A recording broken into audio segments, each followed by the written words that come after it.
All right. So I just, one of the things we focus on at the center, and we teach our youth social justice, and like this tragedy that happened on May 25th to George Floyd was something we've seen before, but why do you think this was like the thing that brought everyone together and inspired all these protests? So I'll start. Should we introduce ourselves first? Yeah, sure. Yeah, go ahead. Okay. Yeah. All right. So I'm Naledi Nyahuma Seck, work at Universal Music Group, Director of Diversity and Inclusion and Belonging. So my thoughts around why that murder particularly has like impacted America, I think it's a combination of things. The video definitely was just a little demonstration and representation of like people being terrorized and killed by the police for so long, and they just were existing.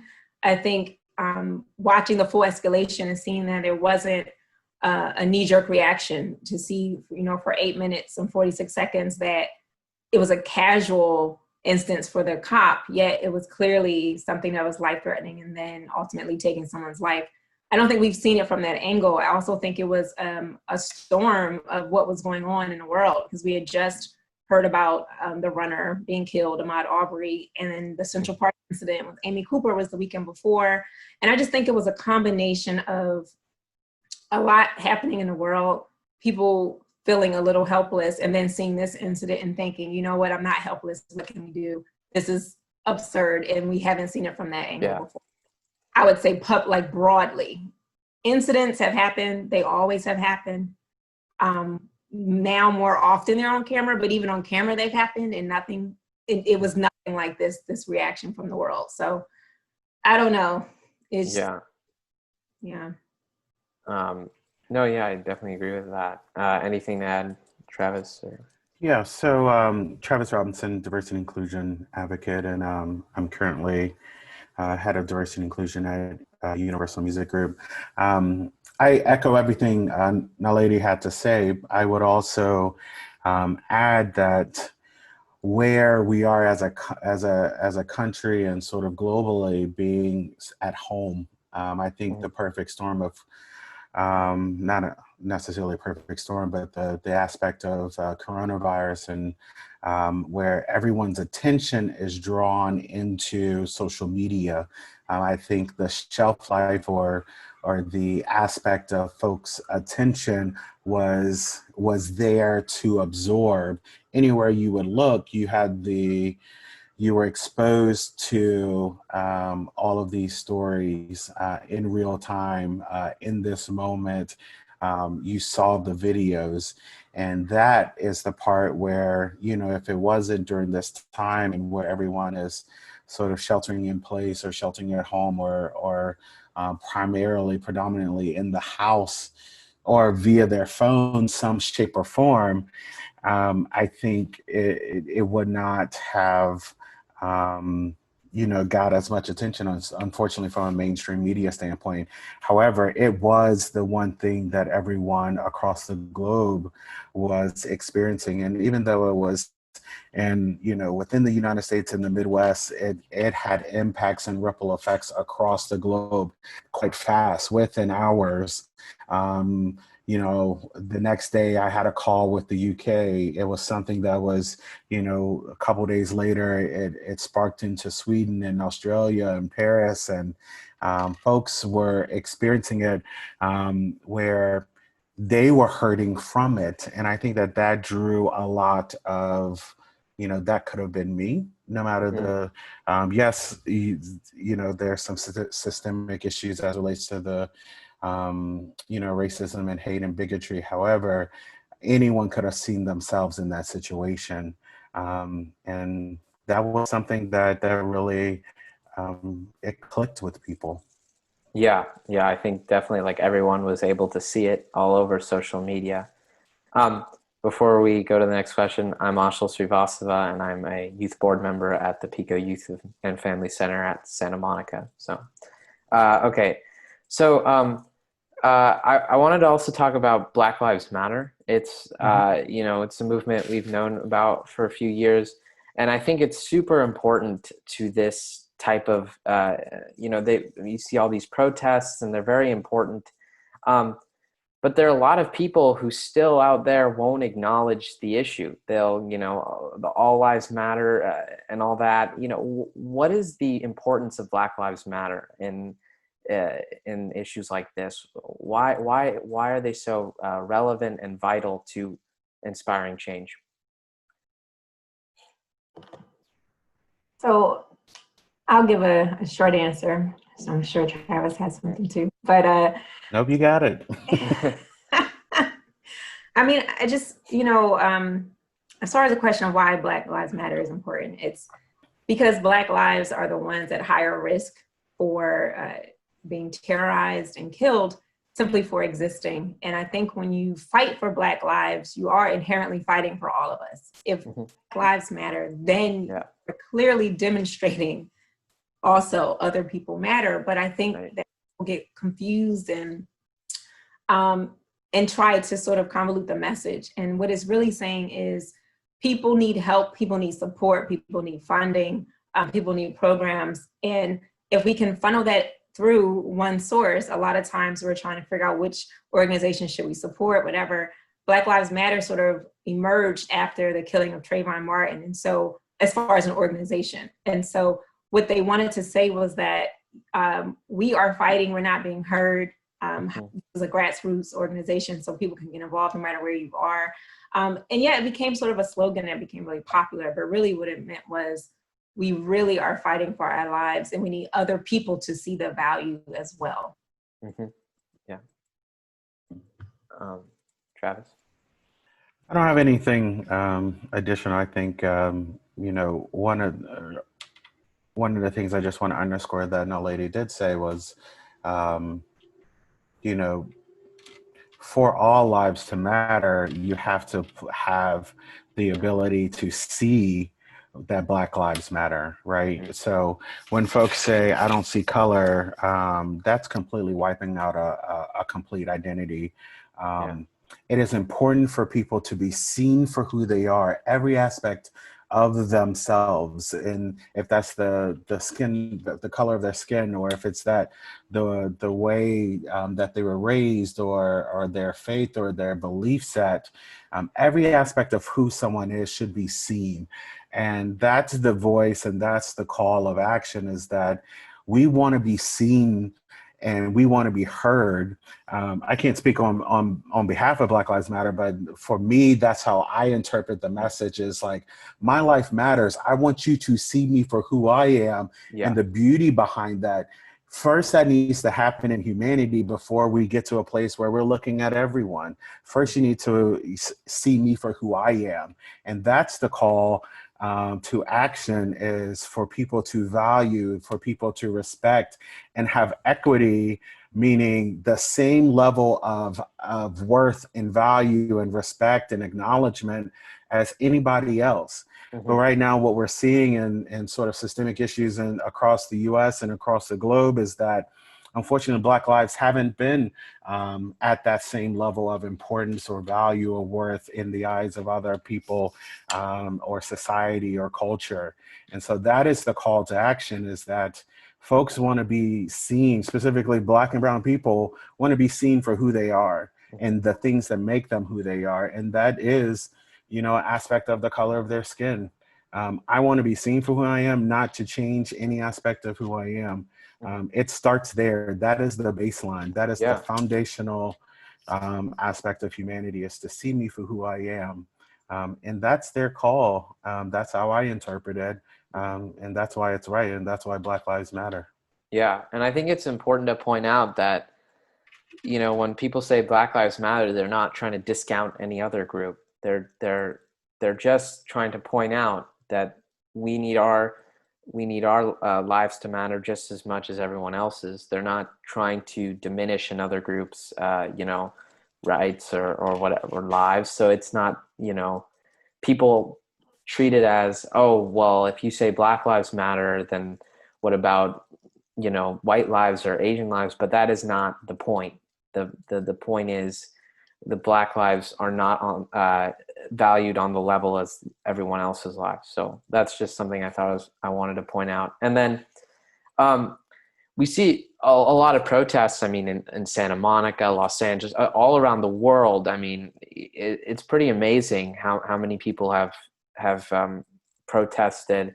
What are things like just in the general community that people could do? Because this is a racial issue, so it's not something that can be fixed like with a simple solution. So what is something you can do if you're just someone in the community?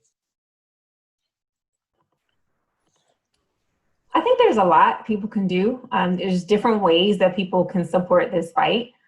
You can vote, definitely. Voting for people in your local elections is super important, and not just in the national elections, because you're voting for people that make the decisions in your community that can directly affect you, and whether it's for budgeting or actual policy, your voice can be heard that way.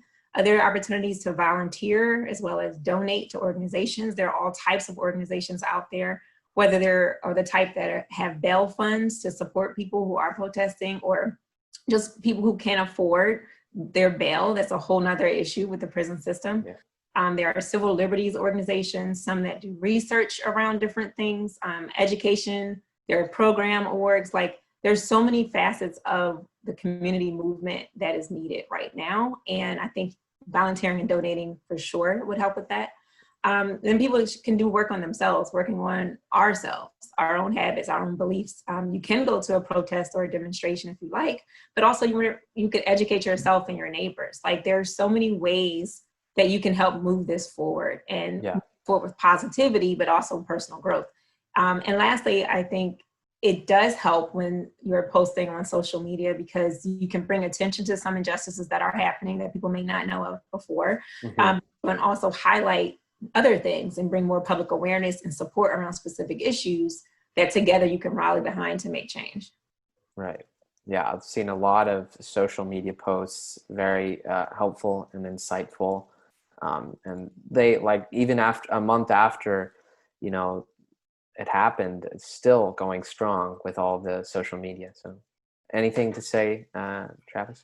Yeah, I would say, getting involved in organizations like PICO Youth and Family Center, to advocate and to be a part of something bigger than yourselves, and to champion for, as the King Center says, nonviolent acts of social justice. Another thing that I would mention that Naledi actually was underscoring, that we've been having conversations internally as well, and at our company, but also just personally, is the voting aspect. Rockthevote.org just came out with a stat that said 4 million Americans will turn 18 years of age in time for the 2020 presidential election. And Gen Z and millennials have the numbers to make up over 40% of the vote. Your generation, your generation has to get out and vote. And that is one of the most powerful and impactful ways to impact change. And to Naledi's point, it's at the local level. It's thinking about your city councilman or city councilwoman. It's thinking about, the mayor or the police chiefs. It's thinking about the attorney generals or the prosecutors. It's really looking at every aspect. But now is your time, and this generation, your generation, Gen Z, millennials, Gen Y, all of the above, now have the opportunity to make a voice for themselves, but also make sure that their voice is heard. And that is one of the most powerful things that I see, that I would encourage individuals that are part of the PICO Youth and Family Center, yourself as 18 plus year olds, but also your family, your parents, your guardians, your brothers, your sisters, like your homies, whomever it actually is. Like, make sure that all of us get out to vote on November 3rd, because it's going to be super, super important. The change we want to see is possible. Yes, it will take time, but it will take all of us to really use all aspects of our voice and our power. And that one aspect of that is the right to vote for those who are able. If you're not able or eligible to vote, and from past situations or past stories or life experiences. Make sure people around you who are eligible are registered to vote and to get out to vote. There are two organizations I want to highlight, Color of Change and When We All Vote. Those are two organizations that are really pushing on all aspects of social, racial justice and pushing for folks to get involved in different sub campaigns via the Color of Change organization, or when we all vote. It doesn't matter how you vote, it's just making sure you vote. That's the biggest part. Yeah. So those are two organizations that I highly, highly encourage folks to find out more about and get locked into. Yeah. Yeah. Definitely voting super important. Unfortunately, I won't be old enough, but I know a lot of kids, in high school will be, and so it's very important. Gen Z, yeah. I wanted to shift a little. It's related just to police brutality, and kind of how there's a huge history of police brutality in this country. I mean, decades it's been going on, and it's affected many Black men and women. So I wanted to talk about that. How do you approach that issue? Because it's like there's a lot of roadblocks with that, but there needs to be some reform. I've heard defund the police, or what are some ways that you can combat police brutality? Yeah. Well, let me acknowledge first, I'm no subject matter expert as it relates to when it comes to police reform. I'm not as educated. What I have informed or found out information or informed myself is we have to think about social services programs. So specifically looking at where, and this is just as a business, what is your business model puts its emphasis and importance in? Money talks. So where you fund actually shows where you value the most. So the conversation about defunding the police or the marketing behind that, I think I want people to really understand it's really looking at where we put the money as a government or as an organization. Do we invest most of our money in supporting excessive need, or is it really something that we can actually carve out additional funding from one place and actually repurpose it for something that focuses on community health? Looking at systemic issues of education, looking at systemic issues of community housing or housing in general, community development. What is the access to opportunity for Black and brown individuals in the local community?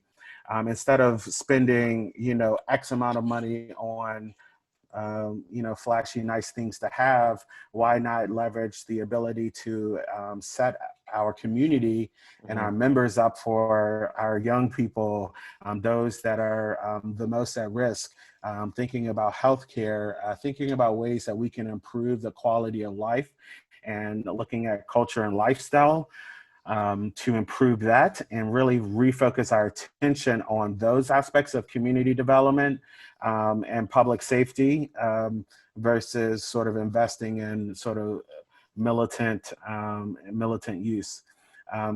I see that is something now.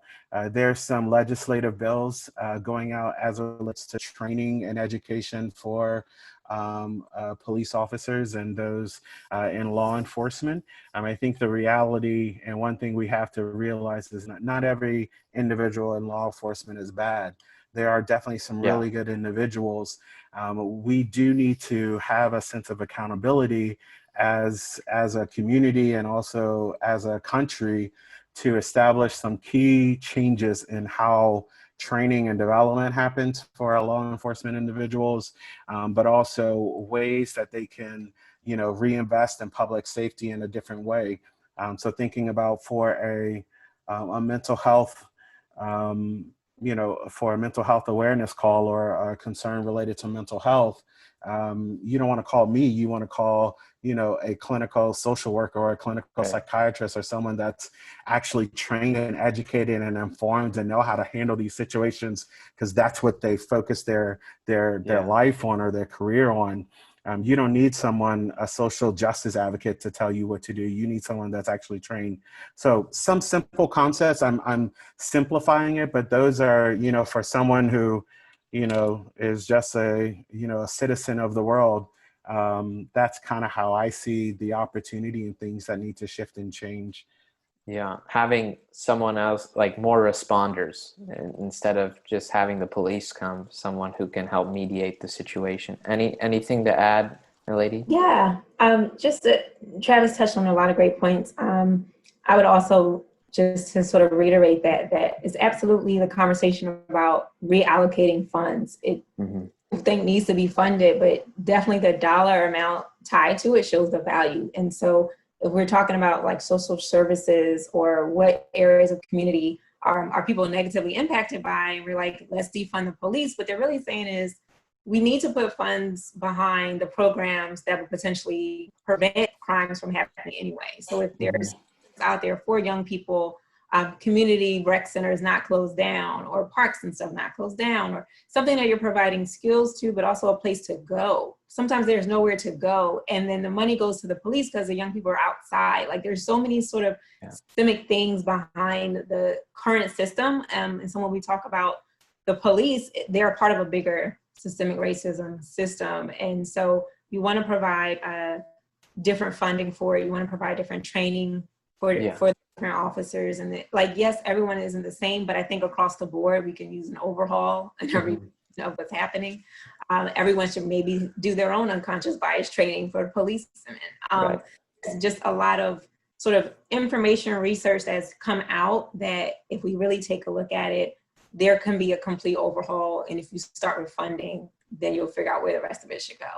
Yeah. And especially also, I think you talked about, training the police, kind of like the culture that the gun is the solution to, the problem is not the right idea, because there should be some more training that, police can actually help, de-escalate the situation. Like the situation instead of, so yeah, I think there's that. I wanted to touch a little bit about what you guys are doing at your company, UMG. To what kind of discussions are you having about these things? Because I know a lot of corporate, companies and athletes and sports organizations have a lot of influence in this country, and so they do have a responsibility. So what is something that UMG is doing internally or externally when addressing, racial injustice? So a couple weeks ago, Universal Music announced publicly that they were starting a group of executives to focus on social injustice. So the Task Force for Meaningful Change was established. We have roughly about 40 to 50 or 40 to 45 executives across the globe that are focused on social injustice and sort of drilling down a little bit more related to racial injustice. So it's broken down into a group of subcommittees that is driving change or meaningful change in that way. So the first one is looking at what are we doing from a charitable donation standpoint, or charitable giving and philanthropic arm. So Universal Music Group has committed to being a part of a $25 million fund to look at social injustice and donate to organizations like Black Lives Matter or Color of Change that I mentioned earlier as some organizations. In this initial round, we are being very thoughtful about the types of organizations being a part of it. And it's not just giving money and just putting out a press release. It's really, we've had multiple conversations with Color of Change about how we can get involved We've partnered with When We All Vote as well. We've had over 100 of our artists sign to be a part of this voting campaign or voting initiative. We've also, in the next committee, our Legislative Affairs and Public Policy Committee, got a large amount of artists, including ourselves, to support the federal legislative bill that's coming out, Justice and Policing Reform Bill, the George Floyd Reform Bill that's being taken up in Congress right now. So we put our name behind that as Universal Music Group. We've also, we have a large amount of artists. So we've reached out to our artist community. We've reached out to our partner community. So those independent labels or different music companies that work closely with us, we've worked with them as well. We have a subcommittee focused on them, focused on the artists and our partners to think about what are you experiencing? What are you facing? We're having sort of town halls or listening sessions, focus groups with them in the coming week. Important, yeah. There's a list of 20 to 30, if not 50, sort of sub-partners that we're working with to have this open conversation and look at change, look at benefits when it comes to what are things that you need that will help support you from a financial well-being, a mental well-being. What are some systemic issues that you're facing, if it's with us or not, within the music company or the music industry ecosystem as well. And then we also have an internal and institutional change committee that's looking within Universal Music. Are there things that we need to change and how we do business, how we treat individuals? What are the behaviors that support an inclusive culture? And also looking at what is our representation? So we're having, a mirror approach. We're looking within ourselves and looking at ways that we can improve, but also amplifying the work that Naledi and, individuals, our leadership, Gotham Srivastava that's been able to champion throughout the years. How do we amplify those messages of diversity and inclusion, or look at new initiatives as well? So there's a lot of moving pieces, a lot of great activity happening, action plans and goals. We'll be making announcements. If you go to our website at umusic.com, you can find out more information on the task force. It'll list out a robust list of priorities for us, and also, some key things that are coming out as relates to things we've already committed to. We just announced our commitment to the USC Annenberg Inclusion Initiative to look at a study on inclusion in the music industry, not only just us as Universal Music, but also more broadly as well. So a lot of great things. I can go on and on, but it's a lot of energy, it's a lot of passion, but there's some powerful and amazing individuals that are part of this task force that are really already, we've never sort of championed a legislative bill like this, and, outside of the Modernization Act. But this is something that can actually change lives. And we're investing a lot into our employees, our people, our artists, but also getting out to vote. Just once again, please vote. Yeah, that's a lot of great stuff. Naledi, so Travis touched on what UMG is doing. I wanted to ask you, in your opinion, what do people with lots of influence and an audience have? What duty do they have to spread the word? I love sports. A lot of athletes are saying stuff. Colin Kaepernick, who was a big part of the kneeling movement to protest this type of issue. What duty do they have, do you think, or do they not have a duty, in your opinion? Well, as far as public figures, artists, entertainers, athletes, I think they have a larger than life platform, and whether they want to take on a quote unquote role model role in people's lives, they do serve as that for a lot of people. So I think that, you know, it's not necessarily everyone's duty to say something, because when you ask people to talk and you realize that maybe that wasn't the best idea, because everybody can't really convey a message that you might want.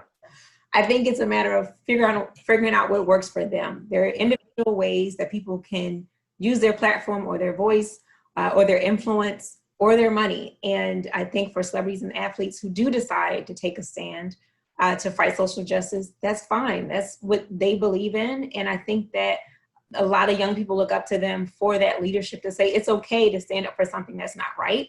I think a lot of us, whether you're a celebrity or a public figure or not, it's a duty for all of us to say something. If we see something, say something. They say it all the time when it comes to a crime, but the crimes that affect people and affect our lives, you should say something too. If you witness an injustice or if you experience one, we don't want to silence people. We want them to speak up about it. And we want them to be able to say, I saw that happened to you. How can I help? Or what can be done? So we really want to push, like, not just this role model perspective, but like an allyship perspective, an advocate. What can we do together? And if I happen to have a platform, great. But as individuals, we can all do something. Mm-hmm. Okay.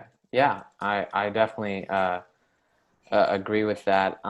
And I just wanted, kind of the last kind of question I wanted to ask was a little bit about systemic racism, because it's not something you can see. It's really hard to measure, but it's there.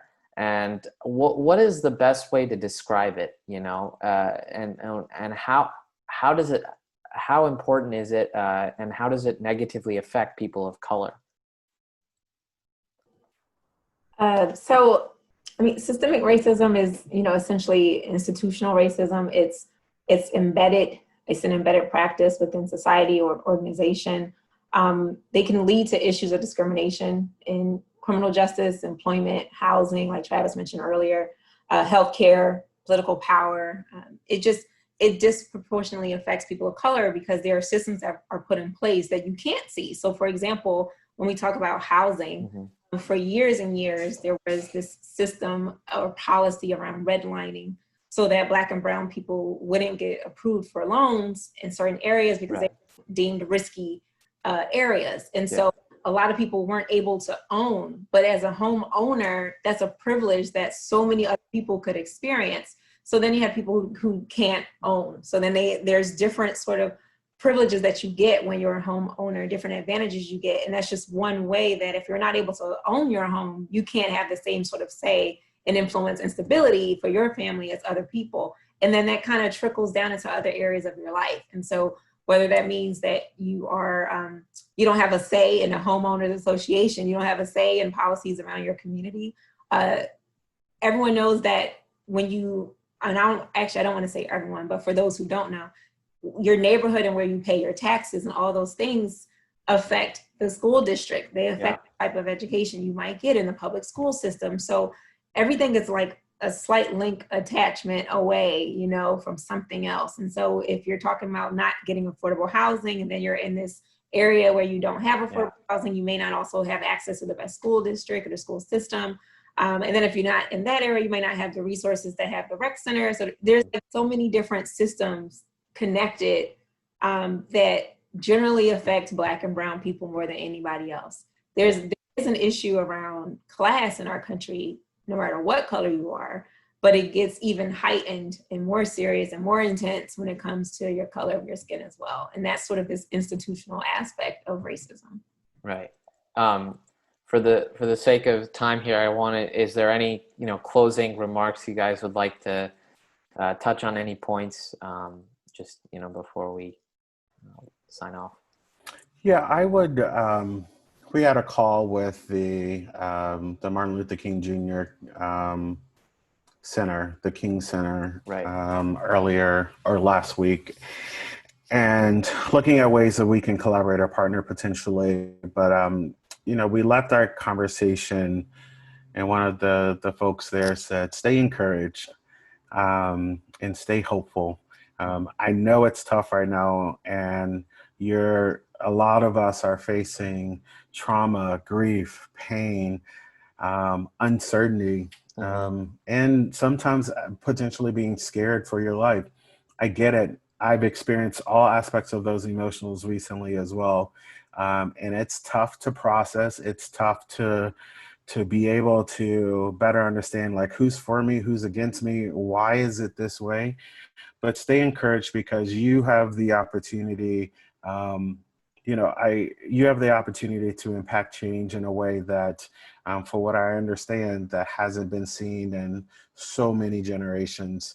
I was talking to my mom, and she was talking about how when she was growing up, she just never has seen something like this.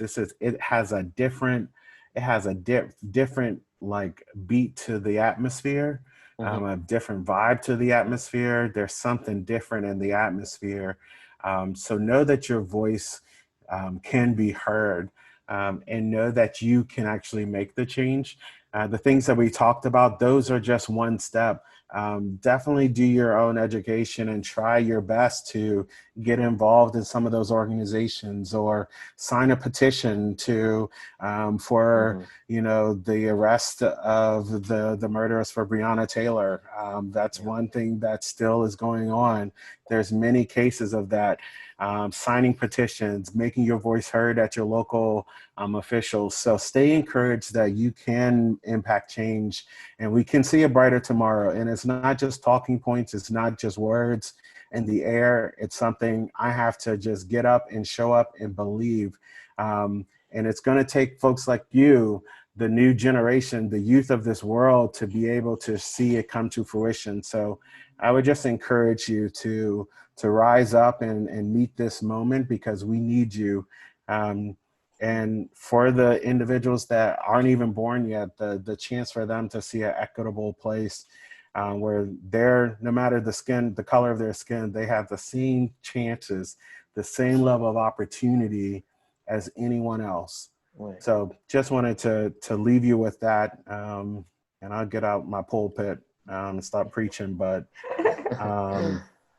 just be encouraged and stay hopeful. Yeah. No, I think those are definitely good message all around, so we can see equality in the near future. Naledi, any final? I definitely echo what Travis said, and I would just sort of reiterate that you can make a change as individuals and as young people. So whether that is volunteering or protesting or posting on social media, you actually are making a change. You want to continue to do so. And when it comes to voting, yes, it doesn't matter sort of bipartisan which side you vote on, but you do want to educate yourself on the actual issues and how those elected officials have voted in the past. What stance do they take on issues that matter to you? So when we vote, we know that just the number for you to show up is one thing, but it's really about educating yourself on where you're putting your voice behind, what issue, what person. So I want everybody to do the work on that, because it matters. It matters.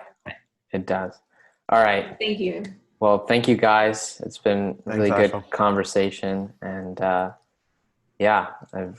very insightful. And we're going to send this out. So we'll definitely let you know how it goes. Send it to you guys. So thank you so much for being on here. It means a lot. Absolutely. Thank you. All right. Thanks, Ashil. All right. Bye.